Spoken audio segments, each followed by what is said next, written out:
నమస్కారం. తెలుగు సినిమా ఉన్నంతకాలం గుర్తుండిపోయే నటుల్లో ఆయన కూడా ఒకరు. ఆయన వెయ్యని పాత్ర లేదు, చెయ్యని వేషం లేదు. ఏ పాత్ర అయినా కూడా పాదరసంలో ఇమిడిపోతూ ఉంటారు. స్టేజ్ ఆర్టిస్ట్ నుంచి లివింగ్ లెజెండ్ వరకు ఎదిగారు. దాదాపు 4 దశాబ్దాల సినీ ప్రస్థానం. ఆయన ఎవరో కాదు, మన ముందున్నారు పద్మశ్రీ పురస్కార గ్రహీత కోట శ్రీనివాస్ గారు. ఆయనతో మరి మాట్లాడి ఆయన సినీ ప్రస్థానం, జీవితంలో విశేషాలు తెలుసుకుందాం. నమస్కారం కోట శ్రీనివాస్ గారు. ప్రాణం ఖరీదుతో ప్రారంభమైంది మీ సినీ ప్రస్థానం. 78. అప్పటి నుంచి ఇప్పటి వరకు ఈ ప్రయాణం మీకు ఎలా అనిపిస్తుంది?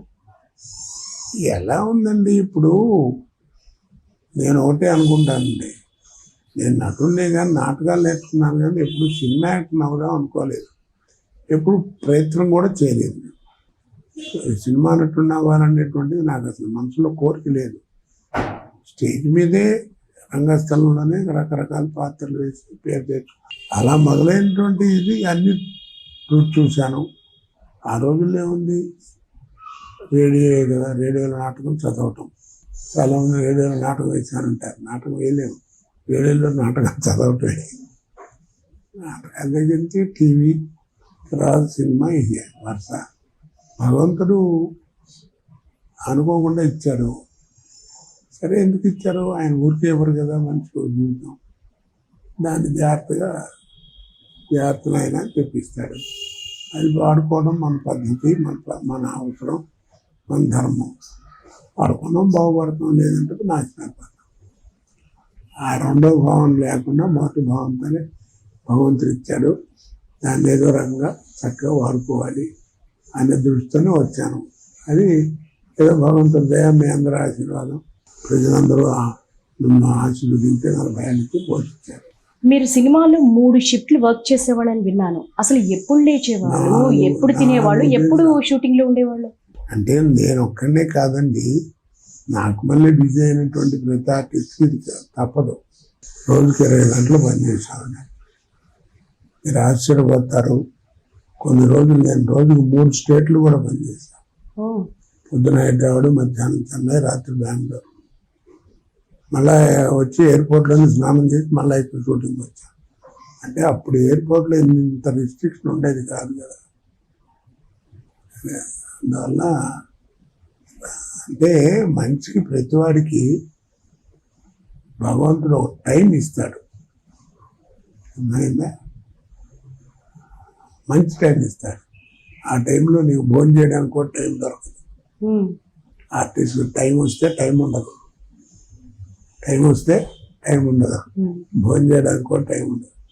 కాకపోతే ఆ టైంలోనే మనం జాగ్రత్తగా ఉండాలి, దాన్ని సద్వినియోగం చేసుకోవాలి, లేదా పాడైపోతాం.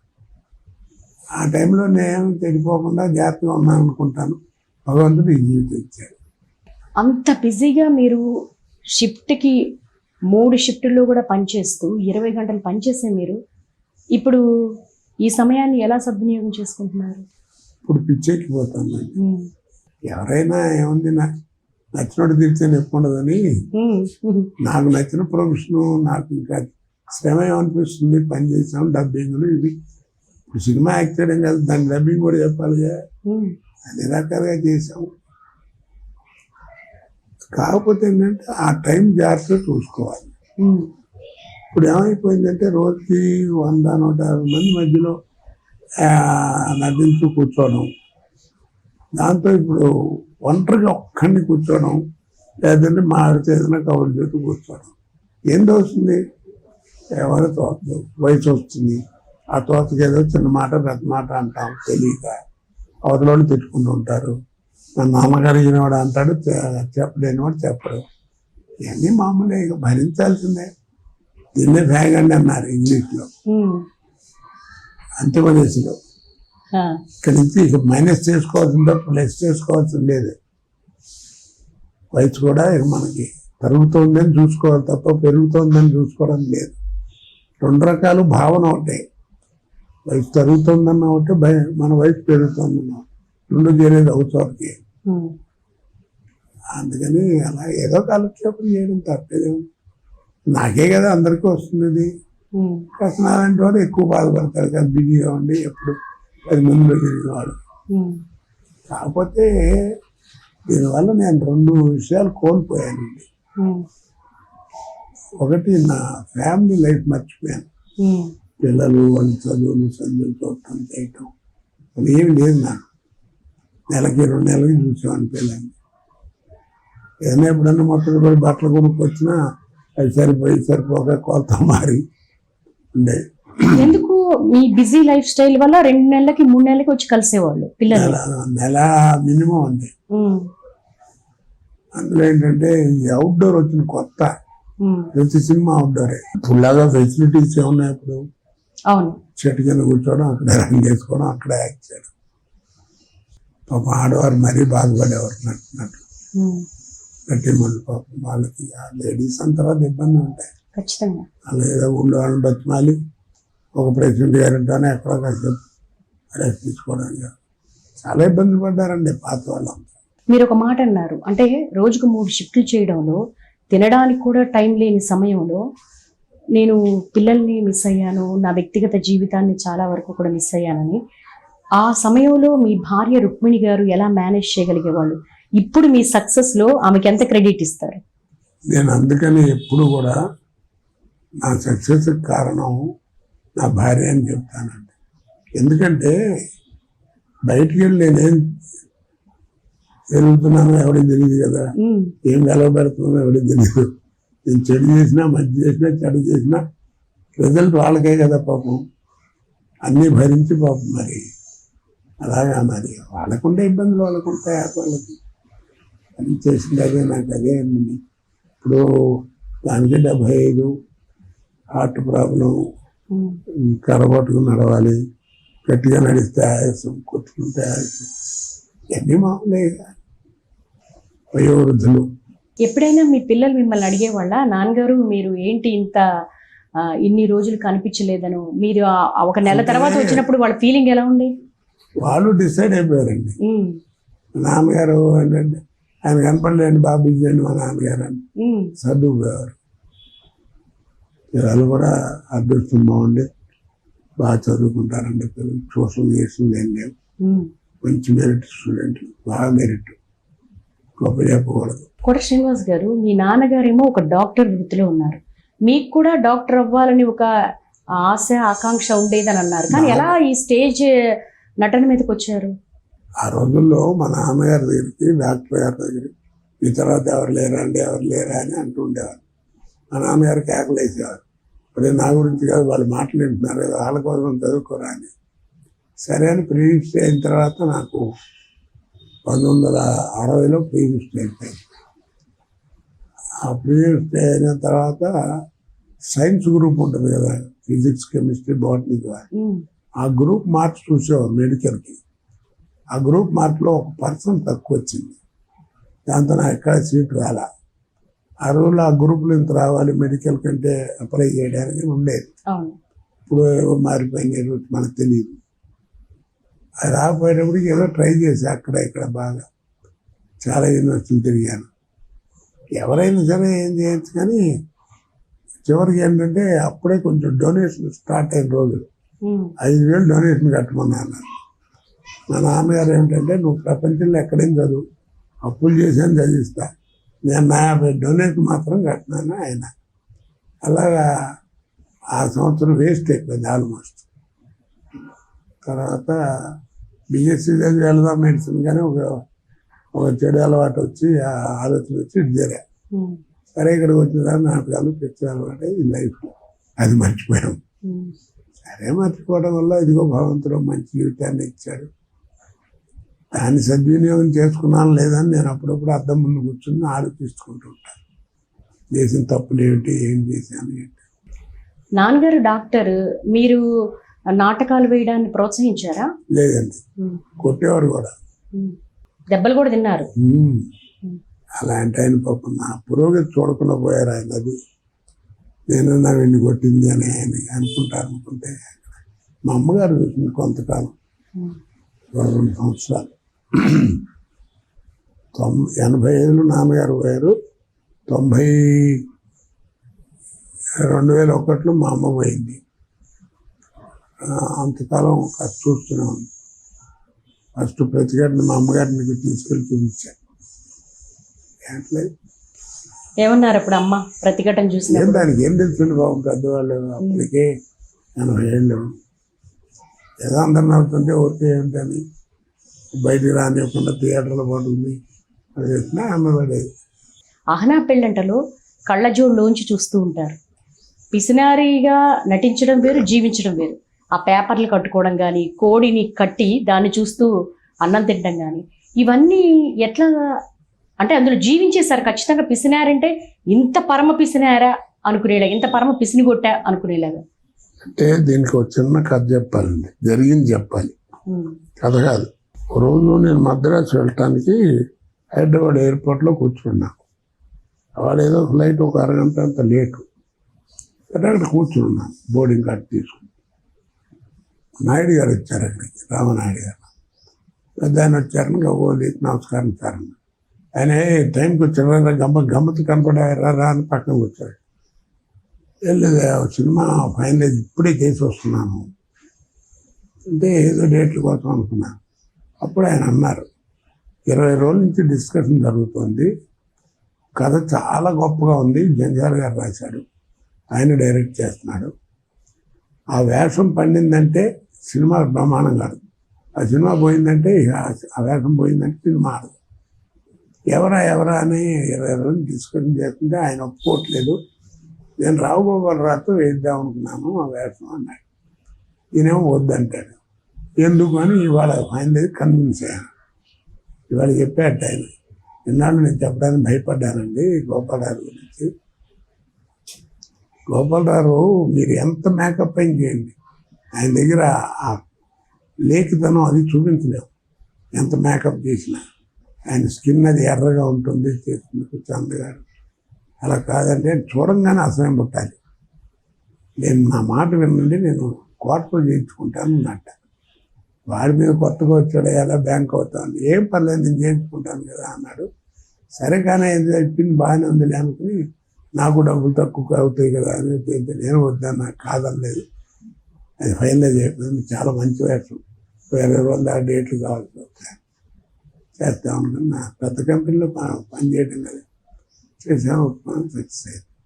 తీరా అక్కడికి వెళ్ళిన తర్వాత షూటింగ్కి వెళ్ళినప్పుడు గుండు కొట్టించాలన్న, శాంతం గుండు అయితే బాగుండదని జంజాల గారు అంతగా తిరగాలి అన్నాడు. ఎలా ఏంటి అని తెలియక ఆ పక్కన గొడతాడు ఉంటే అక్కడ కూర్చోబెట్టి కొట్టించాడు. చుట్టూ ఒక తాడు పెట్టి మన దారం పైన ఎంత కొట్టించాడు. నాకు బ్రహ్మాండం కళ్ళజోడు, ఏదో పిచ్చినారు రమిడి కొడుకు, ఆ కళ్ళజోడుకు ఒక అద్దం ఉండదు, అద్దం ఉంటుందండి, అది పగిలిపోయి ఉంటుంది. గోపాల్ రెడ్డి గారి కెమెరా ఎలా చేయాలి, అది ఊడిపోకుండా పగిలిపోయినవి అని, మీరు అట్ట కాదని నాకు ఇవ్వండి అని ఆయన ఆ కళ్ళజోడు అది తీసుకుని ఒక గడ్డ పెట్టి చిన్నది అట్ట కొట్టాడు. అది చిట్లింది. చిట్టంగానే ఓడకుండా వెనకాల విజబుల్ టేప్ ఉంటుంది కదా, అటు ఇటు కనపడేది, ఆ టేప్ వేశారు. వేయించారు. తర్వాత గొడ్డలు ఏంటయా ఉతికి పెట్టారు. ఇదేమో 10 రోజుల క్రితం కొనుక్కున్నట్టు ఉండాలంటే ఏం చేయాలి అర్థం కాలేదు. నేను కింద పడి కాసేపు వెళ్ళా, ఓన్లీ కమిట్మెంట్ తగలయ్యా, భలే ఉంది అన్నాడు. అలాగా పుట్టిందండి. చాలా అది నా ఉద్దేశంలో తెలుగు సినిమా ఉన్నంతకాలం ఉంటుందండి. ఖచ్చితంగా ఆ సినిమా తెలుగు సినిమా ఉన్నంతకాలం ఉంటుంది. ఇప్పటికీ యూట్యూబ్ లో ఆ లింక్స్ పెట్టుకొని నవ్వుకునే వాళ్ళు ఉన్నారు ఇప్పుడు మెట్రో ఆడియన్స్ లో. అంటే జంజాల గారి గొప్పతనం ఏంటంటేనండి, ఆయన చేసిన అందుకే హాస్య బ్రహ్మ అన్నారు, కామెడీ బ్రహ్మంగా. అది హాస్యం. ఇప్పుడు చేసేవాళ్ళందరూ కామెడీకి వచ్చిన తేడా ఏంటంటే తల్లిపాలకి డబ్బా పాలకి ఉన్న తేడా, తల్లిపాలకి డబ్బా పాలకి ఉన్న తేడా. అంటే హాస్యం అని ఎందుకన్నారంటే జంజాల గారు హాస్యం చూస్తే ఇన్సిడెంట్లు ఏది తలుచుకున్నా, ఎప్పుడైనా ఎక్కడైనా ఎప్పుడైనా ఎవరైనా ఎవరితో అయినా ఏ వయసు వాడైనా ఏ కాలంలో అయినా చెప్పుకోవచ్చు. ఒక ఆరోగ్యకరమైన హాస్యం. ఆ ఇన్సిడెంట్ కూడా తలుచుకుంటే నవ్వొస్తుంది. తర్వాత భాషా ప్రయోగం చక్కగా ఆయన అక్షరంలో అమ్మతనం ఉంటుంది. ఆ ప్రతి అక్షరంలో చక్కగా తెలుగు భాషలో ఉన్న గొప్పతనాన్ని ఆయన మాటల్లో వినిపిస్తారు. ఒక చోట ఓ సినిమా నీకు నాకు పెళ్ళి అంటే ఏంటనే సినిమాలో రత్నసాగర్ గారు వేసింది. అద్వానిగా భటకురాలి వ్యవహారం. దాంట్లో ఆవిడ పాపం గంగా భాగీరథి సమానరాలు వేషం ఇస్తే రోజు గురిగించుకొచ్చేది. వాళ్ళిద్దరూ ఒరిజినల్గా లవర్స్ అన్నమాట చిన్నప్పుడు. వాళ్ళిద్దరూ విడిపోతారు అనుకోకుండా. అదేమిటంటే ఇన్సిడెంట్ కామెడీ. ఎలా విడిపోయామంటే వెళ్ళిపోతారంటే బస్సులో ఎక్కి కూర్చుంటే రైల్వే గేట్ పడుతుంది, వీడికి లవ్ సెంక్ వస్తుంది. అప్పుడులాగా అక్కడ అప్పట్లో ఈ టాయిలెట్లు అవి లేవు కదా, బస్ స్టాండ్ లేవు. కానీ ఆ చెడ్జాడికి వెళ్ళి పోసుకొస్తానని పోయాడు. వాడు పోసుకుని ఆ దూరం నుంచి వచ్చేవాడు గేటు తీశారు, బస్సు అయిపోయింది. వాళ్ళిద్దరూ అట్లా విడిపోతారు. చూడండి ఎవరైనా ఎప్పుడైనా చెప్పుకోవచ్చు కామెడీ అంటే హాస్యంగా ఉంటుంది. వాళ్ళిద్దరు 40 ఏళ్ళ తర్వాత కలుసుకుంటారు. కలుసుకుని ఇద్దరు మాట్లాడదు. అప్పుడు అట్లా అన్నా ఇట్లన్నా ఎందుకమ్మని చెప్పుకుంటూ వైద్యం కదా ఫేసు, మీ ఆయన పోయి ఎన్నాళ్ళు అయింది, నీకు వైద్యం ఎప్పుడు వచ్చింది అని అడగడం. ఆ పదప్రయోగం చెప్తున్నానంటే అన్నట్టు నీ కళ తప్పి ఎన్నాళ్ళు అయిందంటాడు. బా ఎక్కడ నొచ్చుకోకుండా విన్నవాళ్ళు కూడా ఏంటో అంత రఫ్గా మాట్లాడానుకో. నీ కళ తప్పి ఎన్నాళ్ళు అయింది, ఎంత పవిత్రమైన పేరండి. అలాగే ఒక సినిమాలో ప్రేమ జిందాబాద్ అని ఒక సినిమా, దాంట్లో ఆ సినిమా సెన్సార్ అయింది కానీ రిలీజ్ అవ్వలేదు ఫైనాన్స్. ఎంత గొప్పడేలాగా ఆ రోజుల్లో పరిస్థితి, ఆడపిల్లలు పెళ్లి చేయటం కట్నాలు పోవాలి కదా. ఆ టైంలో మామగారు అల్లుడు చాలా దుస్థితిలో ఉన్నాడు, పిల్లలు పెళ్లి చేయడం కష్టం అని ఒక సంబంధం తీసుకొస్తాడు. 55 ఏళ్ళు వాడు. అలాంటి నేను వేశాను. 16 ఏళ్ళ అమ్మాయిని తీసుకోవడానికి పెళ్లి చూపులకు వస్తాడు. ఆ టైంలో తండ్రి వస్తాడు, ఆయన తెలియదు మామగారు అరేంజ్ చేశాడు. ఈ మధ్యవర్తి ఎవరు ఉంటారు, రావేరా టైంకి వచ్చావు, నువ్వు కూడా అంటే తమ్ముళ్ళకి వచ్చుకున్నావు. అప్పుడు అర్థం. అప్పుడు అంటాడు తండ్రి, ఏమంటే గృహస్థు ఏదో మా మామగారు మీకు మర్యాదలు చేశారు, అయిపోయింది. ఆ పిల్ల తల్లిగా తండ్రిగా 2 ముక్కలు మీతో చెప్పుకోవాలంటాడు. అదే కనుక ఇంకోళ్ళు డైరెక్టర్ అయితే ఆడదంటే ఏమనుకుంటున్నారు, అంత చూడకన్నా నీ వయసు ఏమిటి, దాని వయసు ఏమిటి, నీ పెళ్ళి ఏంటి, ఈ వయసులో అది ఇది అని 1000 డైలాగ్ రాస్తారు. 2 డైలాగులు అండి. ఆ పిల్ల తండ్రిగా మీకు 2 ముక్కలు చెప్పుకోవాలి. ఈ దేశంలో మధ్యతరగతి మానవుడు చేసే పాపం ఏదన్నా ఉంటే ఆడపిల్లని అంటాం. ఆ పాపం చేసింది నేను, శిక్ష నాకు వేయండి, నా బిడ్డకి వేయద్దంట. 2 ముక్కల్లో చెప్పేశారు. 10,000 ఎదురు చేసుకుంటాను అంటున్నాడంట. వదిలేండి, 4 ఏళ్లలో వాడి మీద పడుకోబెట్టాల్సిన అల్లుడి కోసం 4 రోజులు అమ్మాయిని పల్లకీలో కూర్చోబెట్టలేను అని వెళ్ళిపోతాయి. 4 ఏళ్లలో చిన్న అయిపోతుంది. ఆ బ్రిస్క్నెస్ అదండి, చిన్న పదాలతో పెద్ద అర్థాలు. ఇప్పుడు ఊరికే ఒక డైలాగ్ ఇది చూస్తున్నారు కదా ఎన్ని సినిమాల్లో. ఇప్పుడు అహనా పెళ్ళంటలో బ్రహ్మానందం గారు, అలాగే బాబు మోహన్ గారు, కొన్ని కాంబినేషన్స్ ఇప్పటికీ కూడా మర్చిపోలేం. వీళ్ళిద్దరూ ఉంటే ఆ స్క్రీన్ పండుతుంది, ఈ డైలాగ్ పండుతుంది, హాస్యం పండుతుంది. ఇట్లా ఎలా ఎలా సెట్ చేసేవాళ్ళు, ఎలా సెట్ అయ్యేవాళ్ళు? అది మనకి పేరు వచ్చిన తర్వాత జరిగే మాటలండి. అది రావడానికి మనం ఎంత కష్టపడ్డాము మనకు తెలియదు కదా. నాకు తెలియదు అడ్డపడుతున్నాను. బాబుమోహన్ వాడు ఎవడో నాకు కలుస్తాడని చేస్తాడు అనుకోలేదు. అసలు కామెడీ టైమింగ్ ఎలా, ముందుగా ఏమైనా ఒక రిహార్సల్స్ చేసుకుంటూ ఉండేవాళ్ళ? ఒక రిహార్సల్ చేసేవాడినండి ప్రతిసారి. కాకపోతే బాబుమోహన్ ఎంత చెప్పినా మంచి టైమింగ్ ఉన్న ఆర్టిస్ట్ అండి. వాడి దగ్గర టైమింగ్ ఉంది, డైలాగ్ చెప్పగలడు, డ్యాన్స్ చేయగలడు, 2-3 కళ్ళు ఉన్నాయి. మీరు సినిమాలో వాడిని తంటం చూస్తే ప్రతిసారి ఈ సినిమాతో నడులు ఇరిగిపోయినారా అని అనుకునేవారు.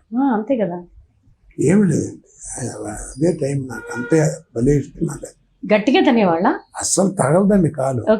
ఆ చొక్కాకి తగిలింది కాలు అని వాడి సెన్స్ తెలియంగానే పడిపోయాడు. అంత గొప్ప టైమింగ్ ఉన్నాడు. ఎలాంటి పడ్డాడో ఎలా చేశాడో అది ఆయనకి తగిలి పట్టడం అనేది మంచి టైమింగ్ ఉండాలి ఆర్ట్. బ్రహ్మానందం గారు అంటే ఆయన మంచి ఆర్టిస్ట్ పక్కన పెడితే వీళ్ళగా నాకు ఆయనతో కాంబినేషన్ లేదు. ఆయన ఎక్కువ సినిమాల్లో ఏంటంటే ఆయన హీరో పక్కన ఆ వేషాలు వేయడంతో కాంబినేషన్ తక్కువ మా ఇద్దరికి. వీటితో బాగా ఒక 56 సినిమాలు ఉన్నాయి. వీళ్ళిద్దరు లేనిదే సినిమా ఆడదు అనేటువంటి స్థితికి వచ్చింది ఒక స్టేజ్. కోట గారు, మీ హయాంలో డైరెక్టర్స్ సంవత్సరానికి 5-6 సినిమాల నుంచి 11 సినిమాలు చేసిన డైరెక్టర్స్ కూడా ఉన్నారు. కానీ ఇప్పుడు ఒక సినిమా తీయాలంటే 2 ఏళ్ళ నుంచి 3 ఏళ్ళ సమయం తీసుకుంటున్నారు. మీరు అప్పటి దర్శకుల్ని చూశారు, ఇప్పటి వాళ్ళని చూశారు. మీరు దీని మీద ఏం చెప్తారు? అప్పుడు సినిమా వాళ్ళు సినిమా తీసేవారండి. ఇప్పుడు సినిమా వాళ్ళు సర్కస్ తీస్తున్నారు. పేద సాంగ్ కూడా డ్యాన్సులు పెడతారు. అది ఆ సందర్భం ఉండదు. ఆ సందర్భం ఈ సర్కస్ చూడలేక జమినీ సర్కస్ కూడా మూసేశారు. మన ఫుడ్ పోద్దని పోయిందని. అందరూ మీ మీద ఫైట్ చేయడానికి వస్తారేమో, మా సినిమాలు సర్కస్ అంటున్నారు. ఏదారండి ఎన్నిసార్లు మాట అలా తెలీదు. ఈ మధ్యకాలంలో మీరు చాలా స్ట్రైట్ ఫార్వర్డ్ అవ్వడం వల్ల ఏమైనా కాంప్లికేషన్స్ వస్తున్నాయా, కాంట్రవర్సీ అవుతున్నాయి? ఏమండి, నేను మాట్లాడేది నిజంగా అయితే వాళ్ళు ఎందుకు కోరుకుంటారు? మీరు అన్నట్టుగా ఏదో ఒకటి వచ్చేదే కదా. ఆయన జరా ఆయన ఉన్నమాట మొహం మీద మాట్లాడు, చాటు ఏం మాట్లాడంట. నాతో జోకులు వాళ్ళే పిలిచి చెప్పించుకుంటారు. మరి అదే మంచితనం లేకపోతే ఎట్లా జరుగుతుంది? నేల బతికానండి ఏదో అంటున్నాను, అనేవాళ్ళు అంటుందా చెప్పాను. సినిమా వాళ్ళం మనం అంగుళం చేస్తే గతంలో చెప్పుకుంటారు. జంధ్యాల గారు, బాపు రమణ గారు లెజెండరీ డైరెక్టర్స్తో వర్క్ చేసేటువంటి అదృష్టం మీకు కలిగింది. వాళ్ళతో వర్క్ ఎక్స్పీరియన్స్ ఎలా అనిపించేది? జంధ్యాల గారితో చేస్తున్నప్పుడు మనం ఏం యాక్ట్ ఎక్కలేదండి.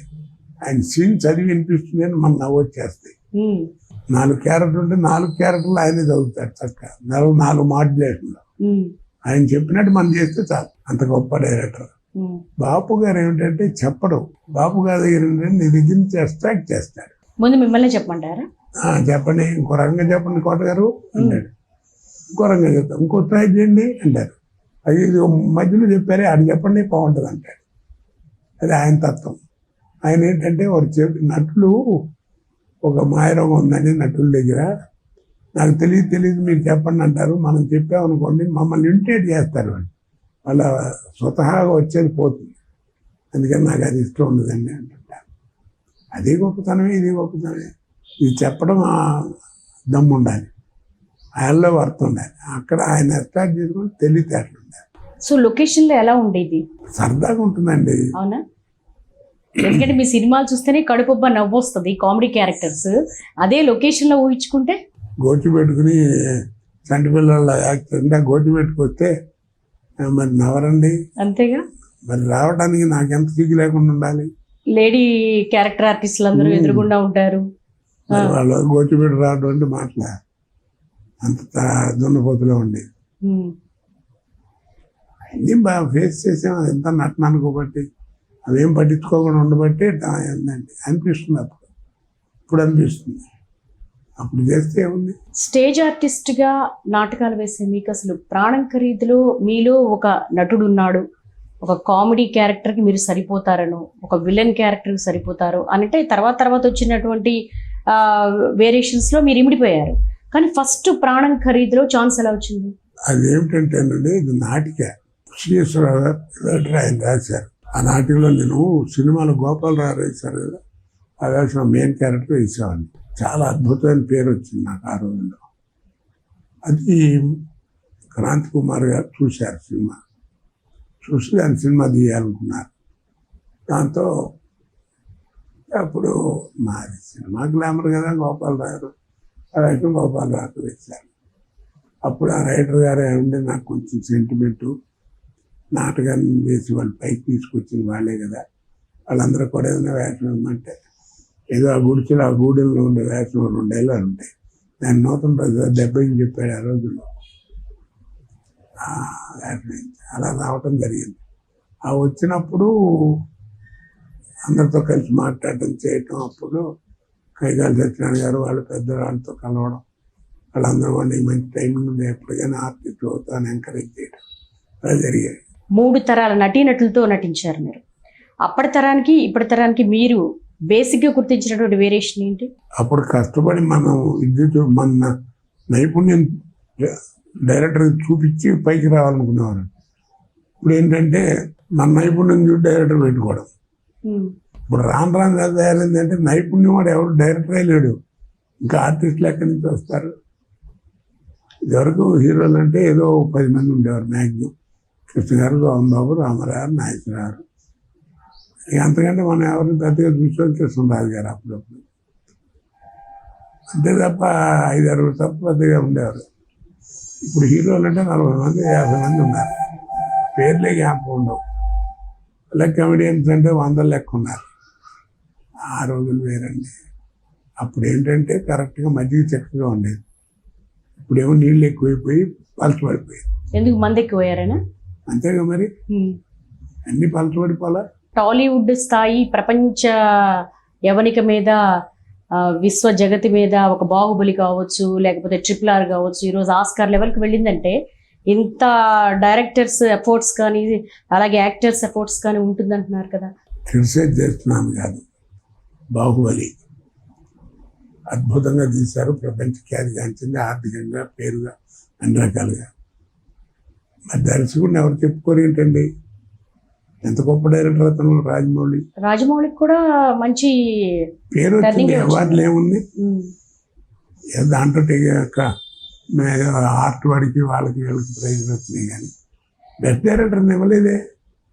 మరి ఏంటి అది అన్యాయంగా తెలుగు వాళ్ళకి? అందరూ న్యాయపోయిందంటే ఇదివరకు దేశ భాషలంటూ తెలుగు లెస్స అని ఎత్తేవాళ్ళం, తెలుగు లెస్స అని కిందకి వెళ్ళిపోతుంది. అది దౌర్భాగ్యం. పైగా ఆయన పద్మశ్రీ ఇచ్చారు, అది ఆంధ్ర కోటాలో ఇవ్వాల, కర్ణాటక కోటాలో ఇచ్చారు ఆయనకి. చూడండి ఎంత దౌర్భాగ్యం. ఇప్పుడు అంత గొప్ప సినిమా తీసిన వాడు ఎంత పేరు రావాలండి? 2 Part 1 and Part 2 కూడా తీసి సక్సెస్ అవ్వడం గొప్ప కదా. అంత గొప్ప పేరు వచ్చింది కదా, మరి ఎక్కడ మరి ఆయనకు రావాల్సిన పేరు ఎక్కడ రాలేదు? RRRకి ఆస్కార్ వచ్చింది. RRR సినిమా దాంతో కంపేర్ చేసుకుంటే ఏముందండి? ఓకే, బాహుబలితో కంపేర్ చేయడం. దాంట్లో టెక్నాలజీ వేరు, దాంట్లో వాడిన వేరు, ఆ దర్శకత్వం వేరు, ఆ షాట్లు వేరు. చూస్తూ ఉంటారా సినిమాలు? ఎప్పుడన్నా టీవీలో వస్తానని బయటకు పోయేది. తర్వాత ఎందుకు చెప్తున్నానంటే ఇది అంత గొప్ప సినిమా లేదు.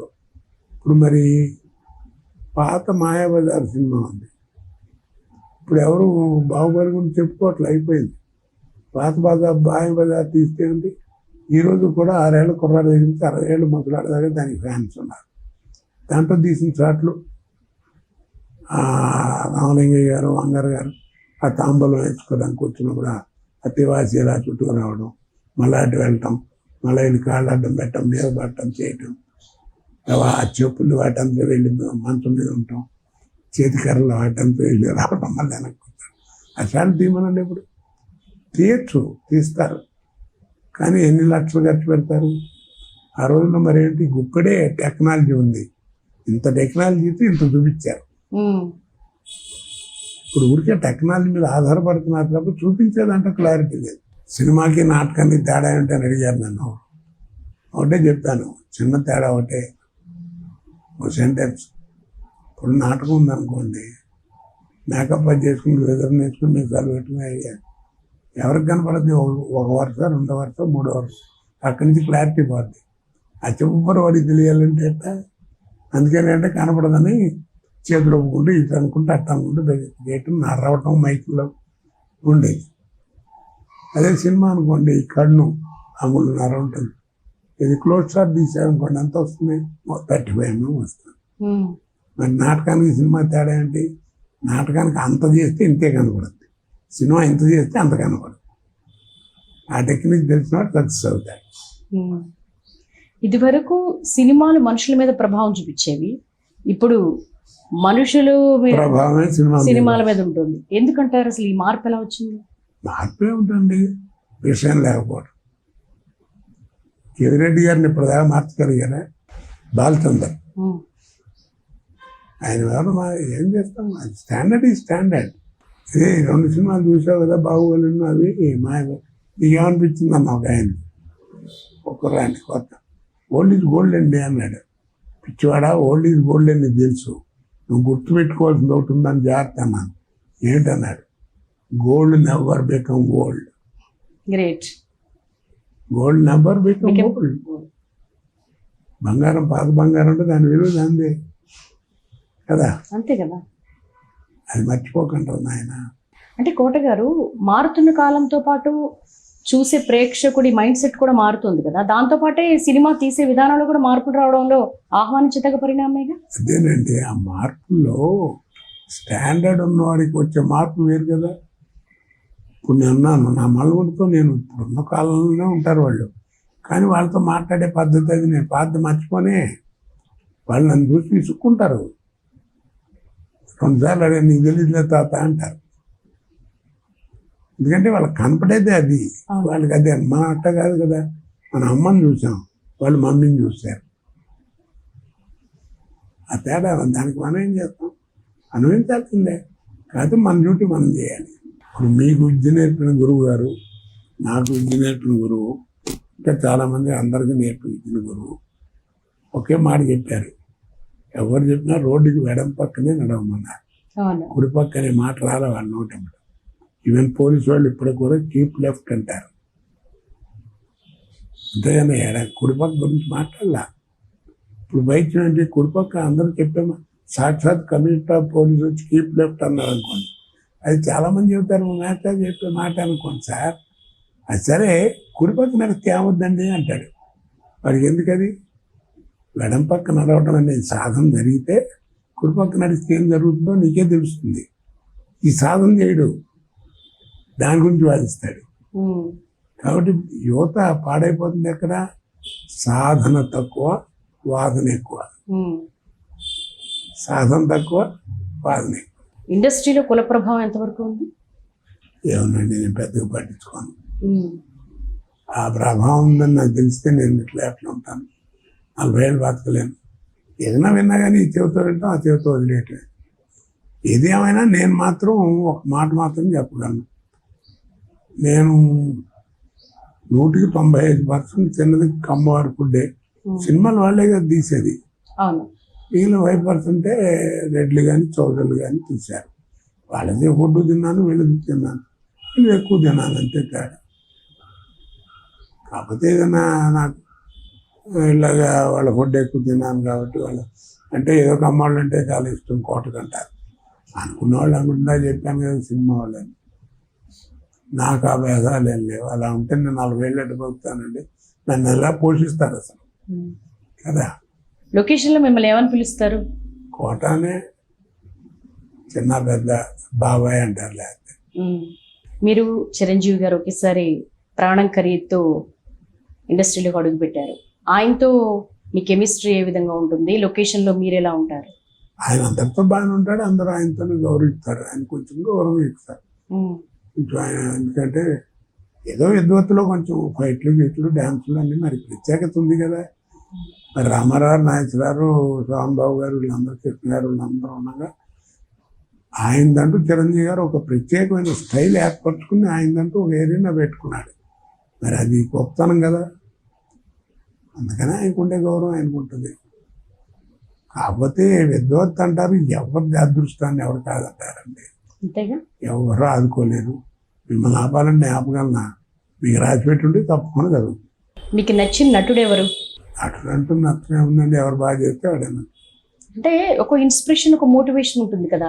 మీ తరం నుంచి బిగించేస్తే ఇప్పుడు ఉన్నటువంటి తరంతో కంపేర్ చేసుకుంటే ఆ రోజుల్లో అంటే రామారావు, నాగేశ్వరరావు, కృష్ణ గారు, రాంబాబు అనేవాళ్ళు.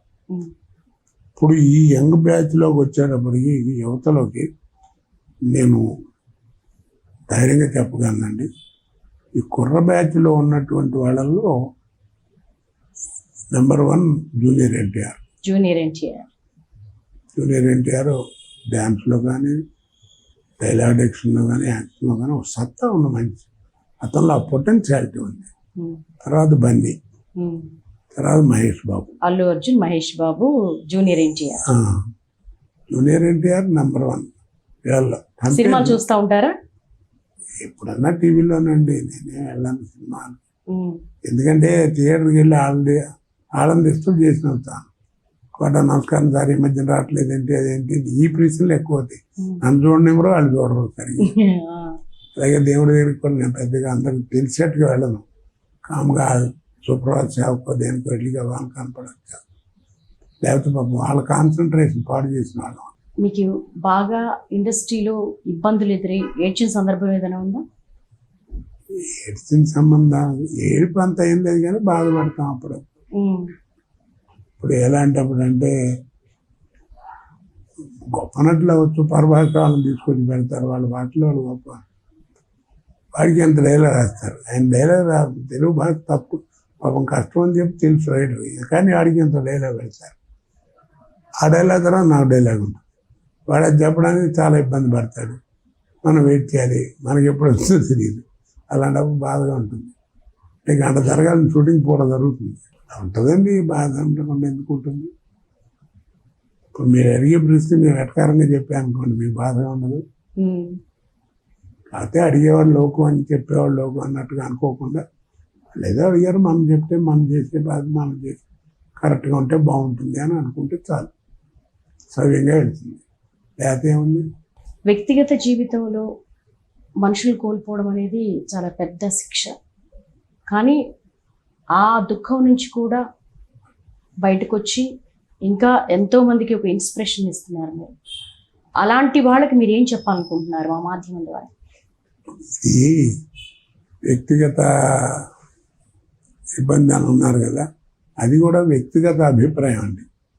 ఇప్పుడు నాకు జరిగిన కష్టం ఏంటో తెలుసు. మా అబ్బాయి పోయాడు, చాలా ఇబ్బంది పడ్డాను. అది తలుచుకుంటూ తాగుబోతులు పాడైపోయిన వాళ్ళు ఎంతమంది ఉన్నారు. అదే ఆ బ్యాడ్కి వెళ్లకుండా నేను మామూలుగా ఉండటం అనేది భగవంతుడు ఇచ్చినటువంటి అదృష్టం నాకు. అది ఏమి లేదండి, నేను నమ్మేది ఒకటేనండి, మనకి ఏది ప్రాప్తం ఉంటుందో అదే. ఇది ఊరికే మన గొప్పతనం అనుకోవడం చాలా పొరపాటు. కోట గారు, ఆరోగ్యం సహకరించి మీ ఏజ్కి తగిన క్యారెక్టర్స్ వస్తే ఇంకా చేయాలనుకుంటున్నారా, ఇంకా చాలే అనుకుంటున్నారా? నేను ఎప్పుడు ప్రతి వాళ్ళకు నేను అందరినీ నా మనసులో రోజు కోరుకున్నాను, నేను చచ్చేదాకా నటించాలి. గ్రేట్. నేను చచ్చేదాకా నటించాలి, చచ్చిన తర్వాత నటుడిగా బతకాలి, అది నా కోరిక. వస్తున్నాయా ఏమన్నా కొత్త ప్రాజెక్ట్స్ ఏమన్నా? ఎన్నో వస్తాయి. నా ఇబ్బందులు ముందు చెప్తాను, ముందు కథ చెప్తా ఉంటాను, ఆగండి అని చెప్పి నా ఇబ్బందులు చెప్తాను. కొంచెం మెట్లు దిగటం ఎక్కడం కష్టం అయ్యా, కొంచెం సైడ్ అని కొంచెం చెప్తాను క్లియర్గా.